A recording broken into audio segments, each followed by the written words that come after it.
What is going on, everybody? Welcome to another episode of the Dolphin Chronicles presented by Kendall Sports Network. I am Johnny Cruz. I am the Yankee fan, and I am, of course, here with my boys Byron and Alex. Gentlemen, how you guys doing? Doing good. Doing good. Joining us from the your nearest mall over here, Stonebriar Center in Frisco, Texas. But Nice. yeah, I'm doing good, guys. Doing good. Haven't had a chance to be home yet, but that's how we roll. The busy schedules. I Uh, mean, I'm not as good as Alex, bro. I'm just home. yeah, I'm not living a life as exciting yeah, as this man. yeah. I don't get to go to the mall anymore. So you know what I'm saying. I don't live life like that no more. But um, we're I coming mean, I'm off not of I'm not buying anything here, but no, yeah, That's your exercise? yeah, yeah, just walking.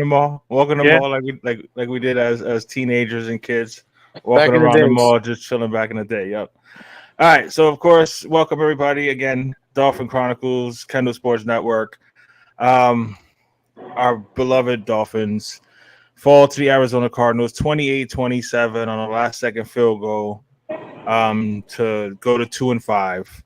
I talked about it quickly on the pregame video that I did real quick. That 3-4 would look a lot better than 2-5, and I wasn't lying.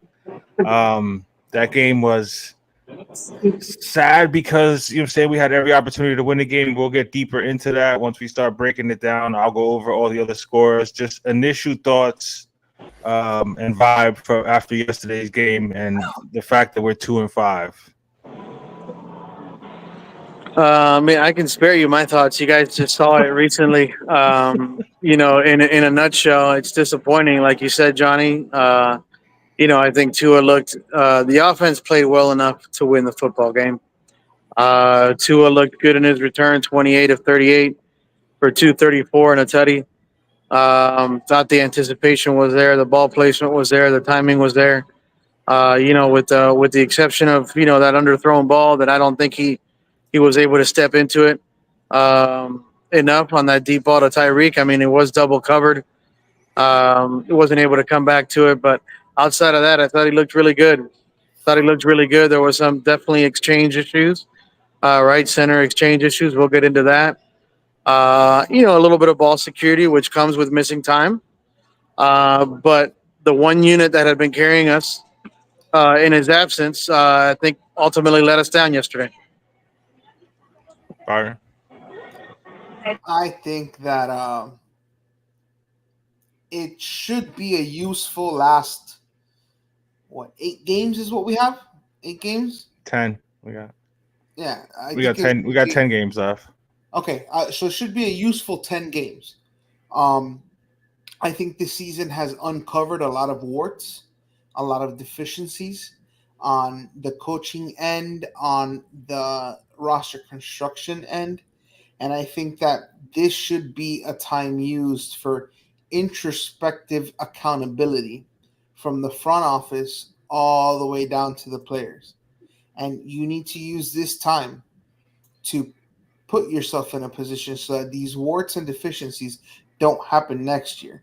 Because although you can try to get to the playoffs, I don't see that happening with this team. And if you're not going to be in a position to win now, you might as well correct your deficiencies for next season. Yeah, I agree with that for the most part, and we'll get deeper into that. Let me run through these scores for overall for week 8. The Rams won on Thursday night, 30-20 over the Vikings. The Green Bay Packers pull out a 30-27 win over the Jacksonville Jaguars With a backup, with the backup. Eagles Again, kind of put it on Cincinnati, 37-17. The Ravens do what the Ravens do, playing down to their competition, allowing incredible. the Cleveland Browns and Jameis Winston to come back on them and beat them 29-24. Byron called it. Yep. Yes, he did. The Detroit Lions are acting like they want to go back to the NFC title game with a stomping of the Tennessee Titans, 52-17. the Jets, the Jets, suck just as bad as we do. They Bring fall to the on New Jordan England Trace. Patriots without a Drake May. Went out in the second half or early in the second half, and they still lost to New England 25-22. The Atlanta Falcons 31-26 over a depleted Bucks team with all kinds of injuries. The Texans pull out a close victory against the Colts. Chargers 26-8 over the Saints. The Bills stomped the Seattle Seahawks 31-10. The Broncos with an easy 28-14 win over the Panthers. And you had Sean Payton calling out the Panthers, basically saying they suck. The Chiefs 27-20 over the Raiders.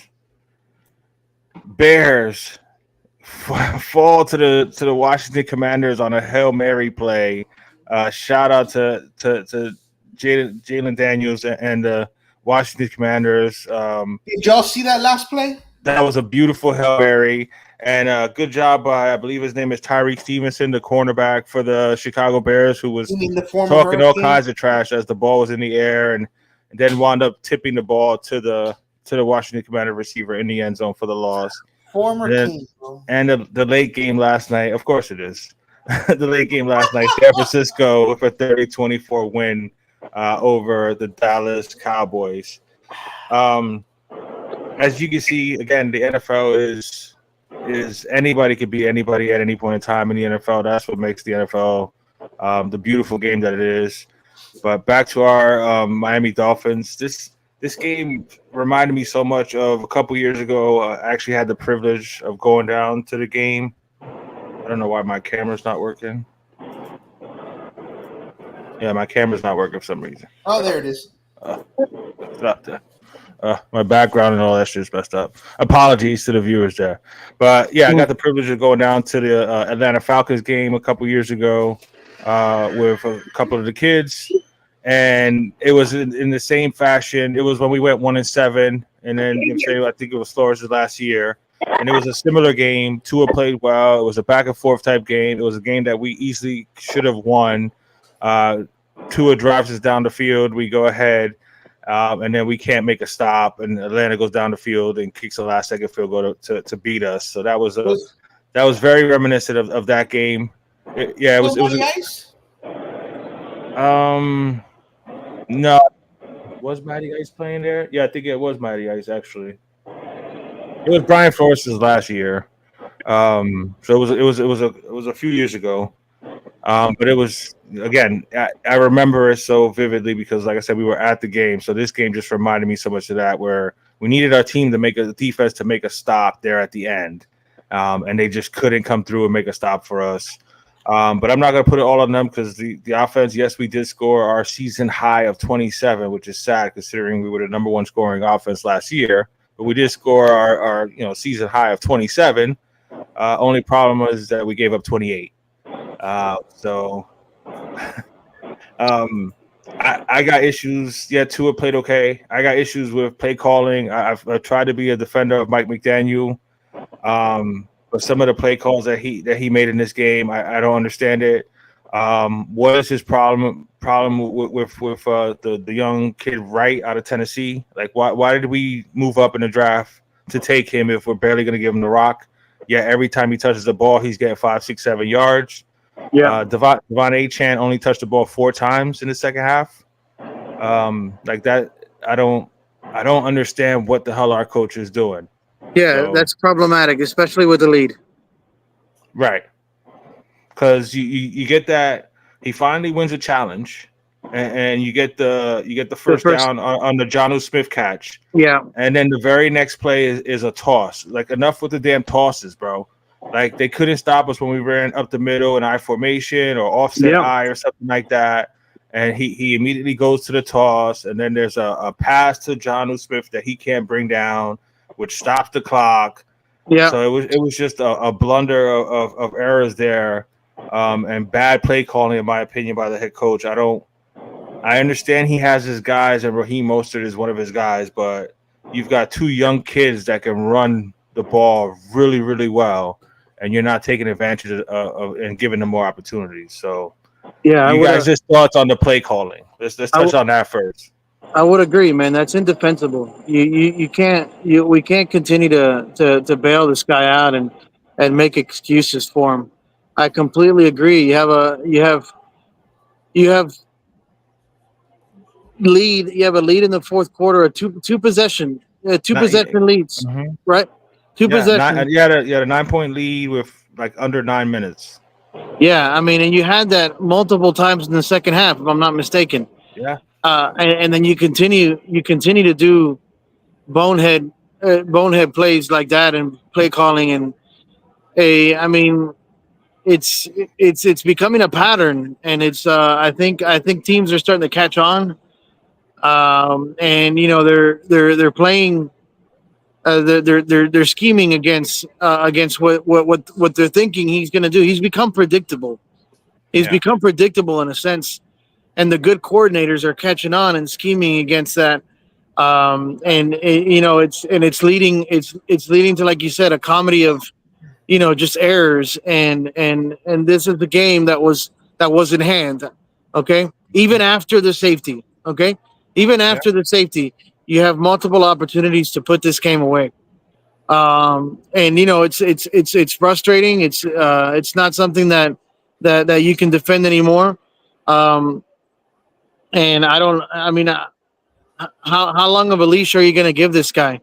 Yeah, we just gave him a hell of a contract, but I just don't know, man. I just don't know. It's you mentioned it, Jalen Wright running the ball extremely well.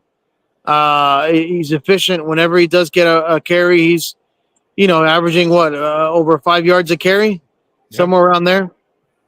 yeah. Achan with his 14 touches, or I don't know how many touches he got total, but 97 yards on the ground. I think he was able to find some holes and run the ball efficiently as well. So I just don't understand. I don't understand, and it's frustrating to watch. And I was very. It was a fresh wound when I made that that post game reaction video. It's tough to watch, man. It's tough to justify me wasting 3 hours of my Sunday afternoon to watch this shit unfold when you know what's going to happen. It's just instead of finding ways to win, this team is finding new ways to lose every week. That's not going to translate into any sort of postseason success. Um, and there has to be some accountability. There has to be some accountability. Byron, I think, made an excellent point regarding roster construction and what's gonna happen now. I mean, for all intents and purposes, the season is over, guys. 2-5. I mean, unless you can rattle off some I mean, miraculous. it would have to be a hell of a run. It would have to be Ken, you'd have to win basically at 9-1. realistically You would nine have or to go 10 nine straight and games. one. Right. You would have to go 9-1, 8-2, and hope that 10 wins is enough. Which is possible with the AFC, with how crazy the AFC has been this year. Just to touch on your point about Devon Achane, he had 10 carries, 97 yards rushing, 9.7 yards per rush. I repeat, 9 points. That's basically a first down every time he touched the ball. So again, why did he didn't get more touches? I don't understand. He did have 6 catches for 50 yards and a touchdown. And So if I remember, all in all, he averaged about 9 yards a touch. and if I remember correctly, we weren't penalized very much. No. It was piss poor play calling. Byron, let me ask you the question this way. Go ahead give us the stats with the penalties. 2 for 15 yards. 2 for 15 yards. So we played a clean game. Clean game. We got our quarterback back. Now, there were some drops, you know what I'm saying? Waddle, notorious for his couple drops. John, who couldn't hold on to a couple of passes. So there were a couple plays there that could have been made to help your quarterback and your offense out. Yeah. Byron, I'm going to ask you the play selection question this way. And we've discussed this issue as well. Does he need to just give up play calling?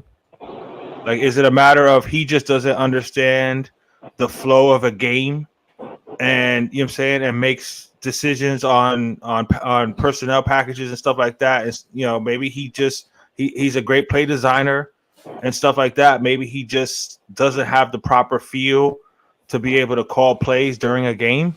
I mean, is that it? So I'm gonna touch on a lot of points you guys touched. Number one, play calling is an issue, clearly. Number two, and I'm gonna come back to all the points, I promise. Alex was talking about people scheme against us now, right? And here's what I've noticed the last 4 weeks. They are playing the pass, and they are saying, go ahead and run the football. You want to know why? It does not matter how great we run the football. We're not going to stick to it. Right.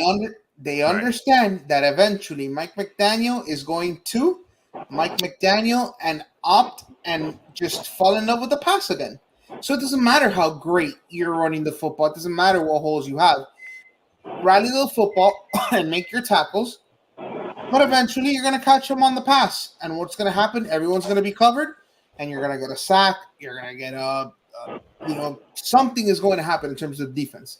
So, to Johnny's point, clearly he doesn't have a feel for the game. As a first-time head coach, you're learning how to be a head coach. Much less have that on top of play calling for someone who had never been a head coach before. Right. Who had never been a play caller either. Correct. To be quite honest. Does he need to give up play calling? Yes. Are teams scheming against us? Yes. Does he need to correct himself and adjust as a coach? Yes. At the end of the day, it's about a 75-25 split between coaching and players. And I think it's maybe even a little bit closer. It might be 60-40 coaching and players in terms of fault. Because let's be honest, the players weren't penalties-wise, we were clean. But Miami didn't play a clean game yesterday. No. I mean, I mentioned it. There were a few drops. Obviously, the bad snaps. 3 fumbles total for 2 on that, including the safety.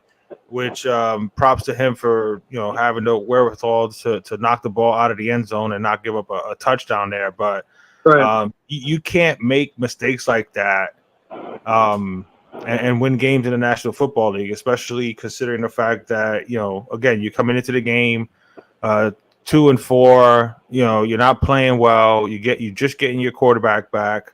Mm-hmm. But yeah, the craziness with the play calling, I just don't get it, and it's sad to say because I don't remember ever hearing of another coach that you're running the ball so well, so let's stop running the ball. Like I've never heard that before. I have one. Who? And I said this to you a couple of Adam weeks Gase. You gonna say Adam Gase? Well, yeah, I mean, for him, Johnny. Hey, but you know what the difference was when McDaniel was the run game coordinator over in San Francisco was that he had a Kyle Shanahan who, at the end of the day, made the decisions, and was able to decide, hey, something's working, let's stick to it. Right. Whereas over here, you don't have the safety blanket of a head coach telling you, hey, that's working, stick with that. He is the one making the mistakes and nobody's telling him anything. Right. So, and I thought, and I've said this a couple of times, I thought, this last offseason, he said he was going to give up the play calling to Frank Smith. So who should be the one telling him to stick to the run? Tua. It should be Tua. Some would say Tua. It should be Frank Smith if he's really the offensive coordinator. I mean, that's what it's listed as. Darrell Bevel's the quarterback's coach. But I mean, Bevel, yeah. I mean, the whole damn team should be like, bro, they can't stop us running the ball. Let's just keep running the ball. Oh, Anthony fucking Weaver. Huh? It's his first time as a DC. He's not gonna do that. He don't seem like the type. And it doesn't have to be in a negative way, but these last 2 games have been not last 2. The last 3, because it was New England. In New England, we won. Hold on, but New England, Indianapolis, and now Arizona, right? Yeah. If it wasn't for a bad foot by what's the kid from LSU, Booty, Keyshawn Booty, yeah. Keyshawn Booty, We lose that game, and they drove down that field through that defense like Swiss cheese.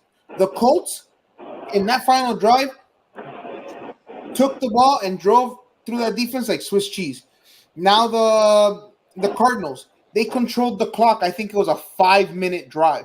13 plays, 5 minutes on that final drive. We could not stop their tight end McBride, and we could not cover Harrison for the life of us. It's not on the I feel that they are they're on the field way too long. And that I don't know. I mean, I agree with you for the most part. I don't know about in this game. I mean, in this game, you know, you gotta give credit where credit is due. Kyler Murray made some spectacular plays, getting away from the rush. Yes, he did. The Harrison kid came down with some tremendous catches. Yeah. Johnny, I don't know why we couldn't make an adjustment to cover Trey McBride. I mean, he was killing us all day. The number one thing is I think injuries in this game took a toll. Oh yeah, Javon Holland ended up leaving with an injury. Yeah. Right. That's why I said in this game. Right, but then again, this was the perfect opportunity. So again, we got the ball. That last drive that we got the ball, you said that Arizona had it for 5+ minutes, right? Yes, and the drive before that I think was a punt, but it was right. So we had the ball 3 minutes and change. Right, we got the ball back with like 8 minutes left, or a little under 8 minutes, with an opportunity to basically just seal the game off. You know what I'm saying? All we got to do is go down the field like we had just done, you know, several minutes prior when we went down the field and went back up 9 before they went right down the field and cut it back to 2. But we had a perfect opportunity, and again, we finally win a challenge. We get that first down right by midfield, and then instead of running it again with A-Chan or whatever, he does the toss to, you know what I'm saying, to Raheem Mostert. You know, no gain. Because even at that point, you pick up a few more yards, you're in field goal range to extend it to a 5-point lead, where Arizona has to score a touchdown. And you're killing the clock, right? To where they have to maybe use timeouts or whatever. You put them in the situation that they put us in at the end. But it's been a running theme, unfortunately, with our team, even when Tua was in there, where we had chances to put games away, and we weren't able to extend a drive late in the game to finish off the game. Like that's, you know, they talk so much this offseason about toughness and all this and that. That's part of the toughness is being able to run the ball when they know you're running the ball. That's the problem. This team has yet to find an identity. This team doesn't have an identity, guys. Yeah. What's the identity of this football team? Oh, we're fast? Is that what it is? Oh, we're fast. Right. Yay. We're fast. So we're running up and down the field without the football. I have a question. Do you guys think Tua has audibling power? Huh? Do you think Tua has audible power? Hey, sure. I mean, I don't see him change the plays very often at the line. I don't. I was just about to say, if he does, he's not using it enough, because that's the same thing I was thinking.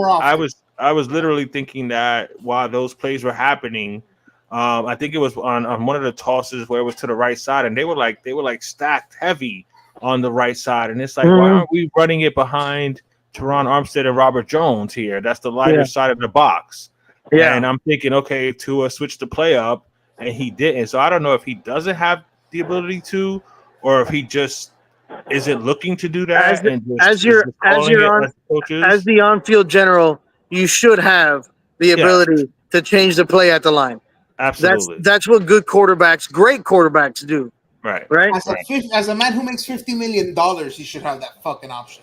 Yeah. Absolutely. I agree 100%. And the thing about it is that we don't know if he does or if he does it. And if he does, then bro, like you have an opportunity there. But that's to your point, Johnny. If it's Tua and he has audibling power, then Tua has just as much fault in this don't stick with the run theme that McDaniel does. Because that's fair. Tua that's fair criticism. Change to a run, right? And even in the face of a passing play being called, like Alex said, you're the on-field general. Right. Make the call. And we know that he has control over this offense. He knows every in and out of this offense. So if you're telling me that he does have the capabilities and the power to audible and to change the play at the line, then you have to put a lot of this late game On Tua too. mishaps on Tua Tagovailoa. That's Uh-huh. that's fair criticism, right? You, Absolutely. hey, he looked good, right? It didn't look like he had missed time, right? But Yeah. you Ball have to. security is an issue. That looked rusty.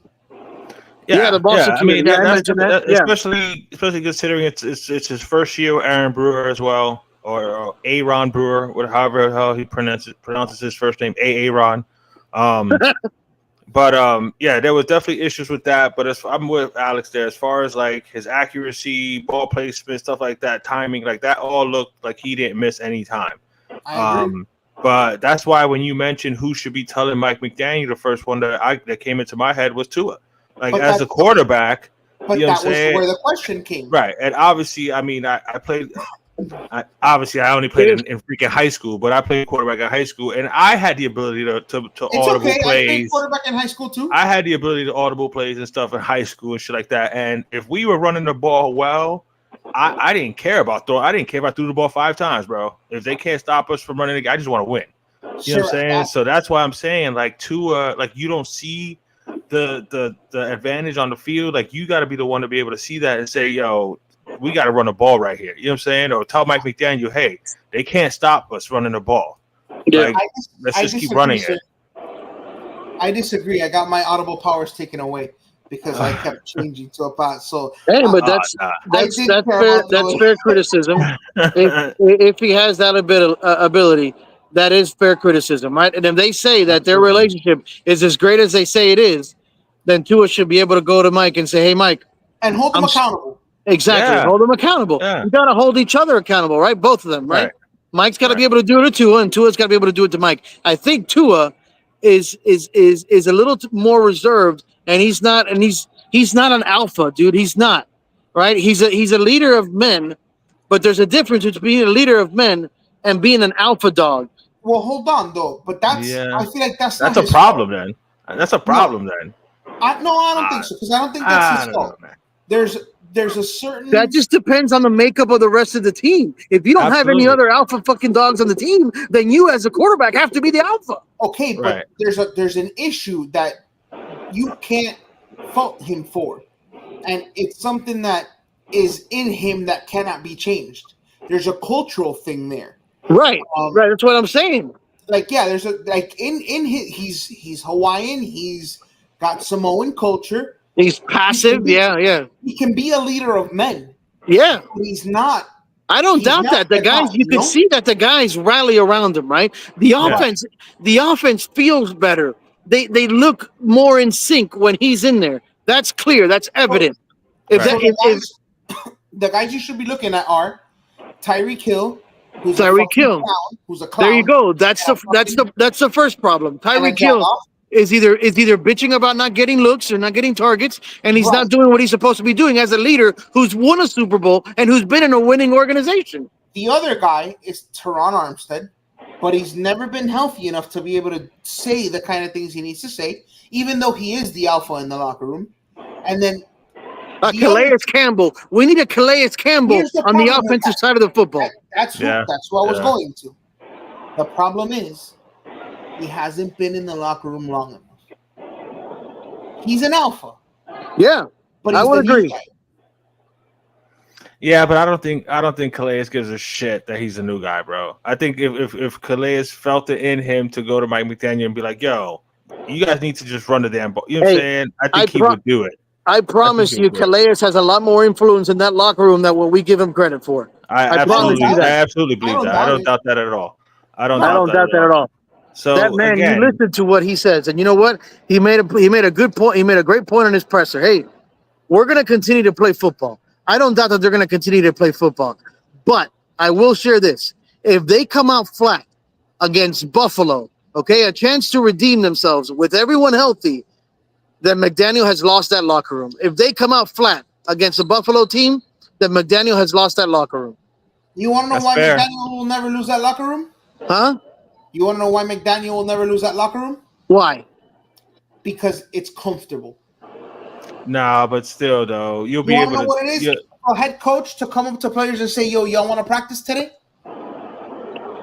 No, but They may That's a not believe problem. in. That's a problem. Yeah, You need to, I you need, agree. there needs I to be agree. more intensity. I Hey, agree. right. But once I'm not. But if I have it like that, good. I'm not gonna give up on. I'm not gonna go like. You get what I'm saying? Players Well, then are. I don't want those type of players on my fucking team, bro. Well, that's what you It- got because that's what Tyreek Hill is. That's Yeah, but what is. I'm not gonna say that's what Waddle is. I mean, yeah, Tyreek Hill, yes, he is a spoiled fucking diva. Yes, I'm gonna get, you know what I'm saying, but I'm not about to, you know what I'm saying, to label every other player on the team that way. You know what I'm saying? Because again, he's Mark, a totally different case. In the NFL, because on AJ, I can name some. AJ Brown. No, I'm talking about on our team. I'm talking about on our team. I'm not ready Uh, to say that we don't Devon have A. one. Chan and all these No, that all these guys are like spoiled divas and We don't. are We good with don't. not practicing and all for this and Mark, that I are would going to say come one out. Keenan Allen. Keenan Allen. That's fair. Yeah, you He's a know who? dog. You know who I think is like that? Mike Evans. And Mike Evans is Yes, going to Yeah, speak up in yeah, the Tampa Bay locker yes. room. yeah, Okay. You got who else? Well, an AJ Brown. I think an AJ Brown is going to speak is going to speak up in the locker room. Okay. A yeah. DK Metcalf. A DK Metcalf will do that. Yeah. Okay. But you got to have those type of guys in the wide receiver room, and we don't. We don't have that. We have a Tyreek who bitches about targets and worries about his social media, and he's I, going to Paris with his little fucking knocked up wife. Okay. And Yeah, that's a yeah. problem. I mean that's fair. And Waddle, you know what I'm saying, for as good as Waddle is, he's pretty quiet and passive himself. You know what I'm saying? Like Waddle don't seem to be the outspoken type or whatever. You know what I'm saying? But again, it all falls back to the head coach, bro. If this is the atmosphere that he's got, it's one thing to make it comfortable for your players, to rest your Yeah. veteran guys. You know what I'm saying? Yeah. Like so that they The stay honeymoon healthy is or over. whatever. But That's yeah, okay. like I That's can't okay to do even that your first year, right? Because you're building relationships. I can't even watch his press conferences anymore, bro. Like I don't watch them at all. They're I cringy, can't. right? Right. You know what I'm saying? Because it turned from, the goofy, funny guy or whatever to now it's like, bro, you like your team is losing every week. Like I don't want to hear you know what I'm saying, you give us 85 words to No, explain I one need. little thing. You know what You I'm know what I saying? need Like from Mike McDaniel? I need Mike McDaniel to go up to one of those podiums and smash a goddamn absolutely, headset Mark. and be like, "I'm fucking livid right now. We're gonna fucking fix it, and you'll see next Sunday. Bye." Thank you. But That's what I need to hear. the problem is that he's the problem. That's the problem. Is that he's the problem. So when is he going to hold himself accountable? And I think that starts with saying, "Hey, you know what? Here you go, Smith. You know what I'm saying? Go ahead and call the plays." Because he said everything can be evaluated. Everything's going to be looked at. You know what I'm saying? After we lost those couple games, everything, you know what I'm saying? Everything's an option. So I know that there's some pride in the fact that it's him calling his plays or whatever, but maybe it's hey, you know what I'm saying? This is for the betterment of our team. Let me see if this is something that can help us, and let Frank Smith call the plays against Buffalo and see what happens. You know what I mean? It's not like he can't take it back the following week, but maybe it is too much for a first-time head coach to be the coach of the entire Guys, but team. he's not a first-time head coach anymore. We have to I stop. know, but I'm saying maybe it's just too much for him to be calling the plays as well. You know what I'm saying? Be on the sideline, rah-rahing everybody, getting them hyped up or whatever during the game or whatever, but let somebody else figure out the game plan. I mean, call the plays according to what's happening on the field. Yes, every once in a while he calls a great play like he did that, on that Hard Knocks where he called, if they play this defense, this play is there, and they hit it on Waddle against the Jets or whatever. But for the easy basic, we're up by 9. You know what I'm saying? 9.5 minutes left to go. They can't stop us when we run up the middle. We're running up the middle until they fucking stop us. That's it. We're just gonna stick with it. He doesn't have that self-discipline. Like Byron said, he gets all trigger happy and wants to, oh, well, no, I could fool him with this play here now. You know what I'm saying? I set him up for this. No, set him fuck. Stop trying to set him up. Just run the ball. Just keep running the ball until they stop it. Let's bring he's in. He's always quick to want. Oh, I set him up. This play will work right here, and then it doesn't work, and then you're behind the chains, and then you're giving the other team a chance to stay in the game. Exactly. You know yeah, and those are the differences. Those plays. Hey, the difference in the league now is 2 or 3 plays in a football game. Yes. That's it. That can mean the difference between winning and losing. Absolutely, it Ask is. ask Jameis Winston and what's this guy's name? Hamilton. Yeah, yeah. He Oh, Because if catches he, if Kyle Hamilton. Yeah, Kyle right there. Hamilton's right, if he makes that interception, that's ball game. It's the over. very next play. You know. Yeah. I That's mean, how it happens. it That's is how that it happens close. in this league, man. Uh, I mean, I think we're all in agreement there. Again, we mentioned it. Penalty wise, we played a good game. You know what I'm saying? We had the ball for a 30 majority. I think minutes, I think. we had the ball for 30 minutes. So say, especially in that first half, we held the ball for a long period of time. I mean, we had a double-digit lead for the majority of that second half of that game. And we gave it up, you know what I'm saying, because we couldn't sustain drives Well, that that's fourth weird. quarter. And our defense couldn't make a timely stop. And again, credit to Kyler Murray and Harrison and McBuddy. They made plays when they needed to make plays. But when we had an opportunity to make some plays and to seal the game, we just couldn't do it. And that's, like Parcells said, you are what your record says you are. Right now, we're not a good team. We're 2-5, and we're on our way to I Buffalo. agree. We're on our way to Buffalo. So, quick thoughts on 2-5 going up to Buffalo before we wrap this up. I'll start with you, Alex, since I know you're out there in the mall and stuff. You probably got to go. Your thoughts going up to Buffalo? We'll have a quick, a pregame thoughts or whatever, that day of. But your initial thoughts right now on Buffalo. Hey, I think it's important to get off to a quick start. You got to get off to a quick start. Hopefully, if we win the toss and defer, then we can prevent Buffalo from having a quick start. But we have to stop James Cook. James Cook killed us the last game. Josh Allen didn't throw for more than like 150 yards. I don't even know. It was something crazy. Like he didn't do much. He didn't have to, right? The offense put the turnovers and our lack of fluidity on offense made it super easy for Buffalo the last time they came to town. So we need to get off to a great start, a fast start. We need to establish the run game. We're going to establish the run game, and we have to. We can't play from behind. We can't play from behind because Buffalo's defense is too good, and they've proven that. Buffalo's defense is excellent despite all the pieces that they lost. They're still a very very well coached team. So I just think we need to come out with some intensity, man. If we don't come out with any intensity in a division road game with our season on the line, because our season is going to continue to be on the line for the rest of the season. I mean, because you're 2-5, like you said, or like we said earlier, you're going to have to win 8, 9, 10 games in a row in order to make some sort of noise. So if we don't come out with intensity, then they're going to blow the doors off of us. Byron, your thoughts on going to Buffalo? Bro, it's October.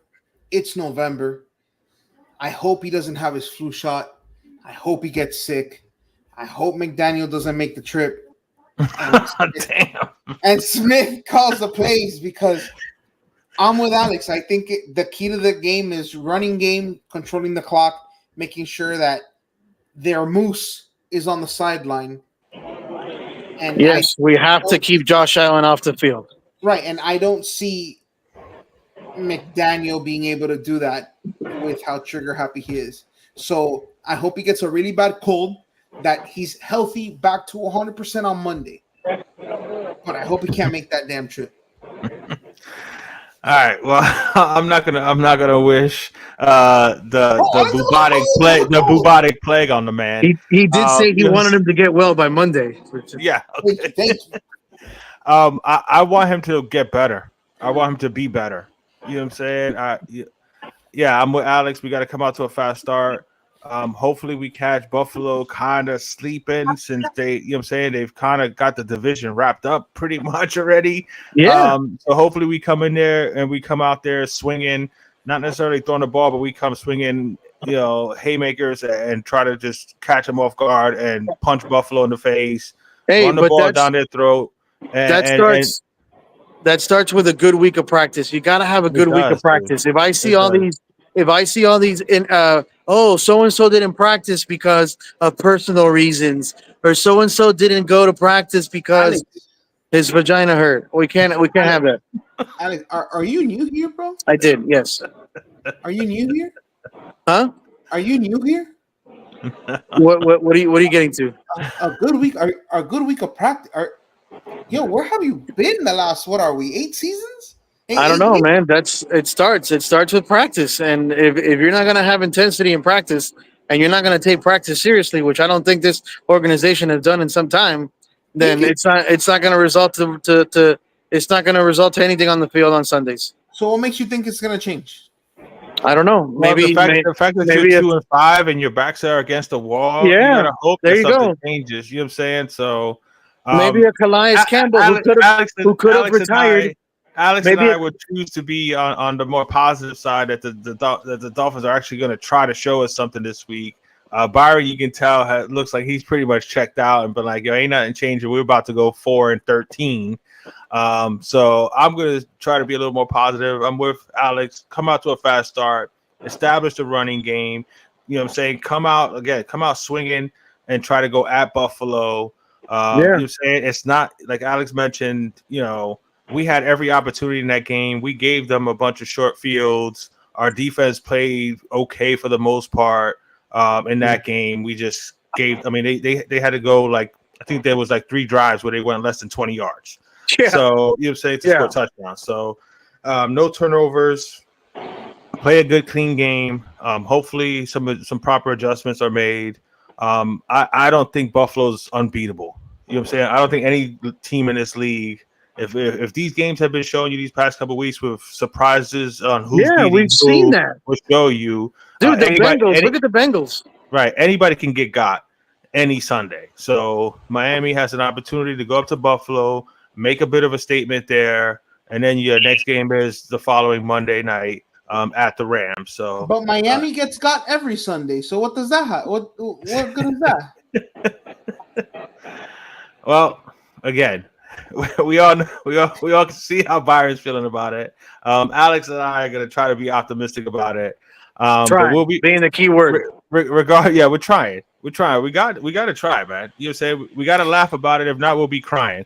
You know what I'm saying? And it'll be a long I cried. season. I did some crying on Sunday.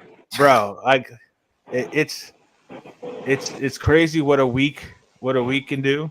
Because a week ago, my Yankees were just made it to the World Series. The Kings doing good. Your boys got to do something tonight.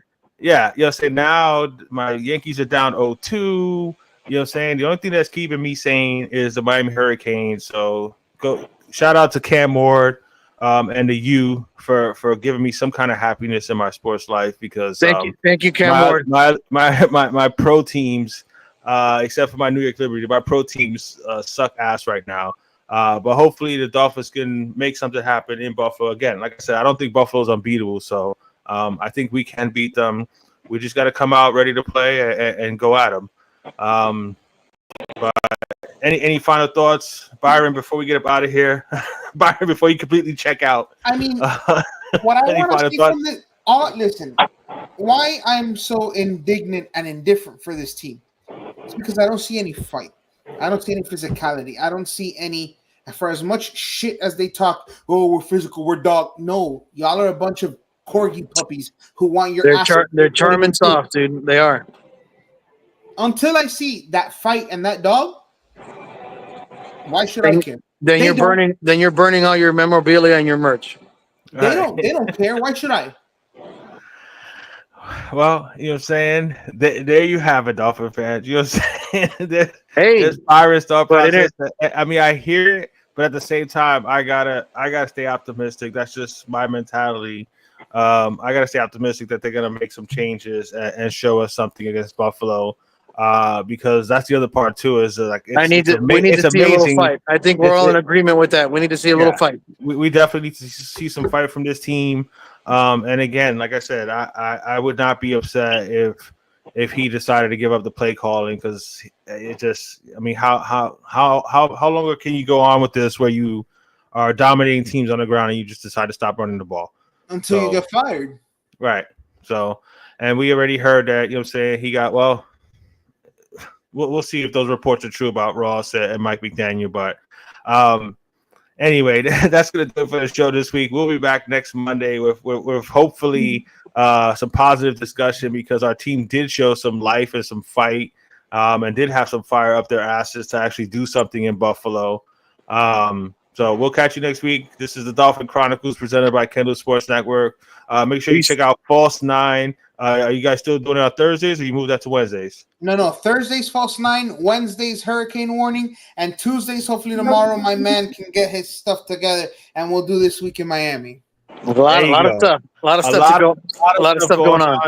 The Sports Network. So hit the subscribe button, smash that like button. Make sure you turn on your notifications. We'll be back next Monday night. Dolphin Chronicles for Byron and Alex. I am Johnny Cruz. Come on, Fins. Let's do something. Make something happen. Have a good night, people. Peace.